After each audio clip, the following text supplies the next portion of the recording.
time to change our approach. It's time to end the era of mass incarceration. We need a true national debate about how to reduce our prison population while keeping our communities safe. I don't know all the answers. That's why I'm here, to ask all the smart people at Columbia and in New York to start thinking this through with me. Yes, we're all invited to Chappaqua to sit down and speak it through and think it through with Hillary. Joining us now is Michael Meyers, President and Executive Director of the New York Civil Rights Coalition, columnist at the New York Daily News. Good to see you, my friend. Good seeing you. All right, so what is this, mass incarceration that she wants to end, something her husband helped certainly start and put into place. That's right. You think we need to end mass incarceration? This is Hillary Clinton with her finger to the air. Yeah. She's constantly changing her points of view. If Elizabeth Warren gets to be popular and fashionable, she channels Elizabeth Warren. Now she needs to change the subject from email and change the subject from the Clinton Foundation. And so what do we have to talk about? Oh, Baltimore. And then to whom is she speaking? Not just at Columbia. No. She's speaking at the David N. Dinkins Public Policy Forum. There was a crime fighter. I am so sick of paternalism. So this is what this is. They're talking to the black people. Oh, you black people know better than me. That's where they do know better than you on race and everything else. But the whole idea of the notion that, oh, I don't know anything, so please tell me. What kind of candidacy is it? Why would American voters vote for anybody who doesn't know anything? Right. After all these years of public service. Right. She can't come up with her own policy. Right. She needs She input needs to from hear. us. She needs to Yeah. listen. Yeah. It's so phony. But what about the issue of mass incarceration? What about it?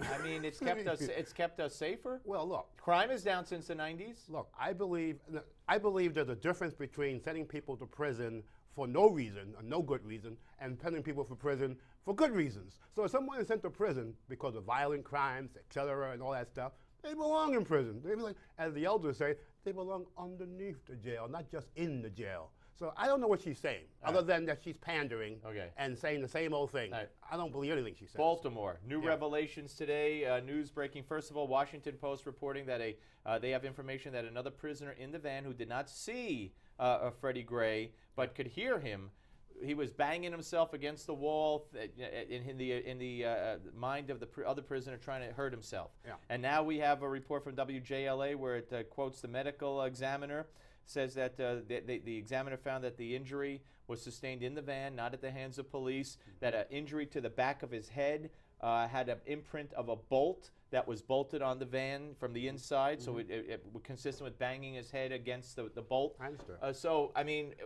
is it going to turn out that Freddie Gray broke his own neck? No, I don't think so. Look, this is unbelievable. First of all, you had a police commissioner who interviewed 5 of the 6 cops, the arresting cops. He still doesn't know what went on. So apparently the cops never told him. Secondly, you have a person who's a prisoner in a van who can't see anything. He's in prison. He snitches or tells.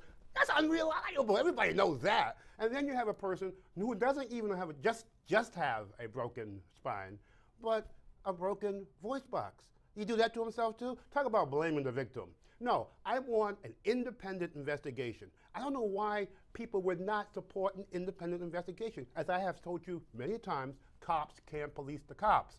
But in Baltimore, believe it or not, they have what they call a law enforcement officer's Bill of Rights, meaning their supervisors can't even talk to them. For how many days after an incident? 5 days or something? 10 days! 10 days!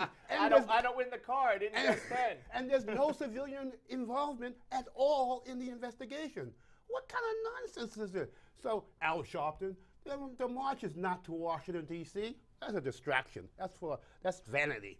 The march is to the capital of Maryland and to get the state legislature to change the laws, to reform the laws so that there is some transparency and accountability for police officers who report and are accountable supposedly to the citizenry. All right, well, they're not even accountable to the police commissioner. A lot of police forces, they have at least a time period where you can't talk to the police officer immediately. That's not unusual. Yeah, you can 10 change days. them, not in a statute. 10 days. They're usually contractual things. Contractual with the union. And you can negotiate, just like Giuliani and stuff, you can negotiate and change All right, but should the not in a statute. You mentioned Al Sharpton, so you Yeah. brought him up first. Shame Yeah. on you. But should the mayor of Baltimore, this loser, in my view, as a mayor, be at the National Action Network holding a press conference and making a statement with NAN blaring behind her? Is that the proper venue for her? The mayor of Baltimore this is I call the David Dinkins of Baltimore. They love Al Sharpton. It's again paternalism. Daniela Dinkins, maybe. She is beyond unbelievable and inept.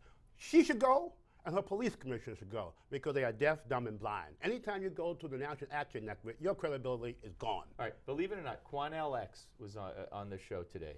And Quanell X, after riding around with police one night in Houston, doing one of those ride-throughs, changed his tune. And he ended our interview today by saying, please, brothers, please, I beg you, don't resist the police.